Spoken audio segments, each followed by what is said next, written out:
Bonjour tout le monde. C'est Pierre-Luc Lafrance de la France Communication. Cette semaine, je vous parle d'infolettre. Parce que l'infolettre, même si, bon, ça a des fois mauvaise presse, si des gens, des fois, associent ça pratiquement du spam, parce qu'il y a des entreprises qui font juste leur envoyer des offres publicitaires incessantes à un rythme beaucoup trop élevé. Ça reste que c'est un beau moyen, un moyen efficace, et je dirais, selon les études, là, environ, on estime qu'on a un retour sur l'investissement d'environ 40 par dollar investi. Par contre, je voulais mettre en garde cette semaine sur certaines images qu'on peut avoir. Entre autres, quand on parle de taux d'ouverture. On est élevé dans un système scolaire où on est habitué, bon, 60 c'était pour passer, puis même 60 c'était sa fesse, on voulait plus haut que ça. Ce qui fait que souvent, les gens qui voient leur taux d'ouverture de leur infolette sont déçus. Juste remettre les choses en perspective, habituellement, pour une infolette, là, on s'entend si vous en envoyez 10, la marge d'erreur est beaucoup plus grande, mais une infolette qui a au moins là, 200, 250 abonnés, on parle d'un taux d'ouverture entre 40 et 60.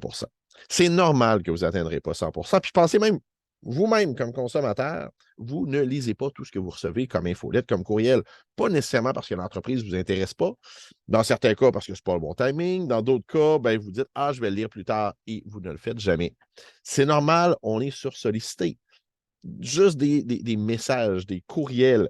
On estime que le Nord-Américain moyen en reçoit plus de 100 par jour. Il y en a une partie là, qui est gérée directement dans les indésirables, mais il y a une grosse partie qu'on reçoit.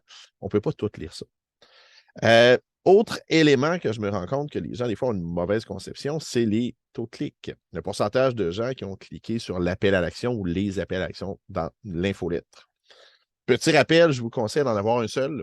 Plus vous avez d'appels à l'action, plus vous avez de demandes à vos lecteurs, moins il y a de chances qu'ils agissent. Vous êtes mieux de centrer ça autour d'une seule action. S'il y en a plusieurs qui sont intéressantes pour vous, envoyez plusieurs messages. Pas la même journée, peut-être même pas la même semaine, mais au fil du temps. Un taux de clic, attendez-vous pas à du 20, 30, 40 Si vous l'avez, tant mieux.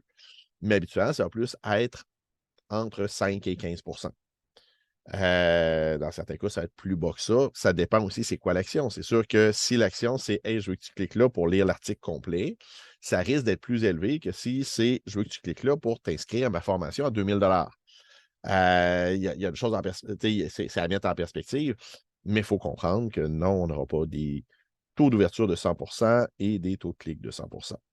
Donc, c'était juste une petite mise en garde, ceux qui travaillent là-dessus, pour être capable de regarder les résultats, mais avec un œil réaliste. Pour des trucs, des conseils, si vous avez besoin d'aide pour gérer votre campagne d'infolettre, n'hésitez pas à communiquer avec moi. Pierre-Luc Lafrance de la France Communication.